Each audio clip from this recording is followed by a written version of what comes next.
अवधूत चिंतन श्री गुरुदेव दत्त श्री स्वामी समर्थ. नमस्कार सर्वांना. श्री गुरुचरित्र अध्याय 14 व 18 याचे महत्त्व. इच्छापूर्तीसाठी किती दिवस पठण करावे. गुरुचरित्रातील अध्याय 14 व 18 याचे महत्त्व. तुमच्या जीवनामध्ये ज्या काही अडचणी आहेत, दुःख आहे, बऱ्याच दिवसापासून आजारी आहे कोणी, किंवा भरपूर टेन्शन आहे, सतत मनामध्ये वाईट विचार येत आहेत, कर्ज आहे, मूलबाळ होत नाही, लग्न होत नाही, मनासारखी नोकरी मिळत नाही, बऱ्याच अशा काही समस्या आहेत. त्या समस्यापासून तुमची सुटका होते. जीवनामध्ये प्रत्येक व्यक्तीला या कलियुगामध्ये सुखी राहायचं आहे. जीवनामध्ये कोणतेही संकट, आजारपण, दुःख, दारिद्र्य नसावे प्रत्येकाला वाटते. त्यासाठी दररोज तुम्ही श्री गुरुचरित्रातील अध्याय 14, अध्याय 18 याचे पठण केले तर जीवनामध्ये बऱ्याच चांगल्या गोष्टी घडतात. तसेच वाईट विचार दूर होतात, मनाला शांतता मिळते, घरातील निगेटिव्हिटी दूर होते. जे कोणी वाईट लोक आहेत ते सतत तुम्हाला त्रास देत आहेत, विनाकारण त्रास देत आहेत, ते लोक तुमच्यापासून दूर होतात. तसेच तुमच्या मनातील प्रत्येक इच्छा पूर्ण होतात. जिथे दत्तभक्ती केली जाते तिथं कोणत्याही गोष्टीचं मनामध्ये भय राहत नाही. प्रत्येक दत्तभक्ताला अनुभव येतात. जिथे दत्तभक्ती केली जाते तिथे दत्त महाराज साक्षात तुमच्या इच्छा पूर्ण करायला येतात. साक्षात तुमच्या एका हाकेला धावून येतात दत्त महाराज. तर तुम्ही या अध्यायाचे वाचन कसे करावे, श्री गुरुचरित्रातील अध्याय 14 व 18 याचे वाचन कसे करावे, किती दिवस, तुमच्या मनामध्ये जर कोणती इच्छा असेल, ती इच्छा तुम्हाला पूर्ण करून घ्यायची असेल, त्यासाठी तुम्ही किती दिवस अध्यायाचे वाचन करू शकता, ते सर्व माहिती तुम्हाला या व्हिडिओमध्ये मी सांगणार आहे. व्हिडिओ तुम्ही शेवटपर्यंत नक्की पहा. चॅनलवरती तुम्ही नवीन असाल तर चॅनलला सबस्क्राईब करायला विसरू नका. तसेच व्हिडिओला एक लाईक करा. कमेंटमध्ये श्री गुरुदेव दत्त किंवा स्वामी समर्थ कमेंट करायला विसरू नका.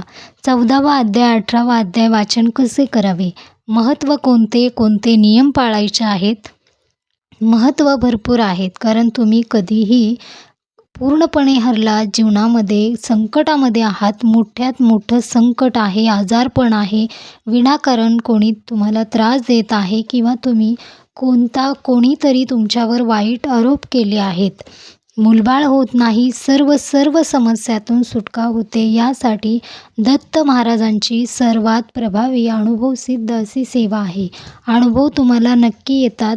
कधीही तुम्ही या अध्यायाचे वाचन करता तेव्हापासून तुम्हाला यामध्ये भरपूर असे अनुभव यायला सुरुवात होते. वाचन कधी करायचे आहे, कधीही करू शकता, अगदी तुम्ही कुठेही करू शकता. वेळेचे किंवा तुम्हाला कोणतेही बंधन नाही, वेळेचे वाराचे कोणतेही बंधन नाही, अगदी तुम्ही कुठेही करू शकता. संकल्पयुक्त तुमची कोणती मोठी इच्छा असेल तुमच्या मनामध्ये, तुम्हाला ती पूर्ण करून घ्यायची असेल, तुमच्याही मनामध्ये असेल की मला एवढे दिवस या अध्यायाचे पठण करायचे आहे, तर तुम्ही कोणत्याही दिवसापासून स्वामी महाराजांचा फोटो असेल, दत्त महाराजांचा फोटो असेल, त्यासमोर बसायचं आहे, संकल्प सोडायचा आहे. तुम्ही किती दिवस करणार आहात, 1 महिना, 2 महिने, 6 महिने, 41 दिवस असे तुमच्या मनामध्ये बोलायचं आहे की तुम्ही एवढे दिवस दत्त महाराजांची सेवा करणार आहात. तुम्हाला संकल्पयुक्त करायची नसेल तर तुम्ही दररोज हे 2 अध्यायाचे वाचन करू शकता.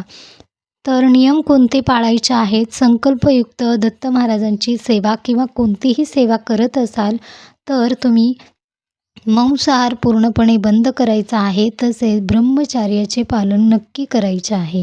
दुसरे कोणतेही नियम नाहीत, हे 2 नियम आहेत. तुम्ही दररोज अध्यायाचे वाचन करणार असाल तर ब्रह्मचर्याचे पालन नाही केले तरीही चालेल, पण तुम्ही कधीही संकल्पयुक्त कोणतीही सेवा करता तेव्हा मांसाहार पूर्णपणे बंद करावा. तसेच ब्रह्मचर्याचे पालन नक्की करावे. तर अध्याय कसा वाचायचा आहे, कुठे बसून, अगदी तुम्ही कुठेही बसून वाचू शकता. तुम्ही कामामध्ये आहात किंवा तुम्हाला बऱ्याच अडचणी आहेत, गावाकडे जावं लागतं, इकडे तिकडे कुठेही तुम्ही करू शकता, अगदी कुठेही करू शकता. गुरुचरित्र ग्रंथ तुम्ही घेऊन दररोज उघडायचा नाही, तर तुम्ही जे तुम्हाला कुठेही पुस्तक मिळून जातात. छोटे छोटे ग्रंथ असतात. 18वा अध्याय किंवा 14वा अध्यायाचे छोटे छोटे ग्रंथ भेटतात. तिथून तुम्ही घेऊन यायचे आहेत. ते ग्रंथाचेच तुम्ही पठण करायचे आहे. गुरुचरित्र अध्याय आपण ग्रंथ जेव्हाही कधी पारायण सुरू असतं तेव्हाच आपण हात लावू शकतो. तेव्हाच आपण खोलून किंवा उघडून आपण त्यामधले अध्याय वाचू शकतो. तुम्हाला अध्याय वाचन करायचं आहे. त्यासाठी तुम्ही रोज रोज श्री गुरुचरित्र हा ग्रंथ उघडू शकत नाही. त्यासाठी तुम्ही छोटे छोटे ग्रंथ मिळतात ते घेऊन तुम्ही पठण करू शकता. तुम्हाला जास्त वेळ लागणार नाही. खूप कमी वेळामध्ये तुमची सेवा होते. अगदी 10 मिनिटाच्याही आधी तुमची ही सेवा होऊन जाते. अगदी तुम्ही कुठेही हा ग्रंथ घेऊन जाऊ शकता. वेळ मिळेल तेव्हा पठण करू शकता. इच्छापूर्ती होण्यासाठी तुम्ही संकल्पयुक्त ही सेवा करत असाल तर नक्कीच 2 नियम नक्की पाळावे. कोणतीही सेवा संकल्पयुक्त करता तेव्हा नियमाचे पालन नक्की करावे. अध्याय रोज वाचत असाल तर नियम मांसाहार बंदच ठेवायचा आहे. अध्याय तुम्ही रोज वाचत असाल किंवा तुम्ही संकल्पयुक्तही करत असाल तरीही मांसाहार पूर्णपणे बंद करायचा आहे. घरामध्येही मांसाहार कोणीही करू नये. अध्यायाचे वाचन करता तेव्हा काही दिवसामध्येच तुम्हाला खूप छान अनुभव येतात. तुमच्या मनातील निगेटिव्हिटी दूर होते. वाईट लोक तुमच्यापासून दूर होतात. पती पत्नीमध्ये प्रेम नसेल, सतत वाद होत असतील तरीही पती पत्नीमध्ये प्रेम वाढते. घरामध्ये लहान मुलं शांत होतात. घरामध्ये कोणाची वाईट नजर, बाहेरील बाधा, जिथे दत्तभक्ती केली जाते तिथं तुमच्यावर कोणतंही संकट येत नाही. ज्या घरामध्ये दत्त महाराजांचा कायम वास राहतो त्या घरामध्ये कोणतेही बाहेरील बाधा, वाईट नजर, वाईट शक्ती किंवा निगेटिव्ह लोक जे तुमच्याबद्दल वाईट विचार करत आहेत ते लोक तुमच्यापर्यंत कधीही पोहोचत नाहीत.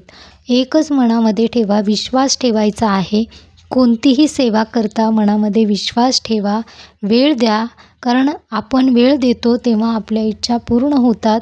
कधीही तुम्ही एक सेवा केली आहे लगेच पटकन तुमच्या इच्छा पूर्ण व्हाव्या असे कधीही मनामध्ये येऊ देऊ नका. दत्त महाराजही परीक्षा घेतात तेव्हा आपल्या जीवनामध्ये काय वाईट गोष्टी घडत आहेत किंवा आपले कर्मही चांगले असायला हवे. तुम्ही 14वा अध्याय 18वा अध्यायाचे वाचन करता तेव्हा कर्मही चांगले ठेवा. इकडे अध्यायाचे वाचन करता इकडे कोणाबद्दल वाईट विचार करता असे कधीही करू नका. ज्या काही तुमच्या चांगल्या भल्यासाठी, चांगल्या इच्छा पूर्ण करून घेण्यासाठी तुम्ही अध्यायाचे वाचन करता तेव्हा इतरांबद्दल आपल्या मनामध्ये चांगले विचार ठेवा. कर्म नेहमी चांगले ठेवा. सर्व काही तुमच्या जीवनामध्ये हरून गेलात, कोणताही मार्ग तुम्हाला मिळत नाही तेव्हा श्री गुरुचरित्रातील अध्याय 14वा, अध्याय 18वा याचे वाचन नक्की करावे. अगदी कुठेही करा, मनामध्ये इच्छा ठेवा. दत्त महाराज एका हाकेला धावून येतात. तुम्हाला विश्वास ठेवावा लागेल. दत्त महाराजांची कृपा कायम तुमच्यावर राहते. श्री स्वामी समर्थ.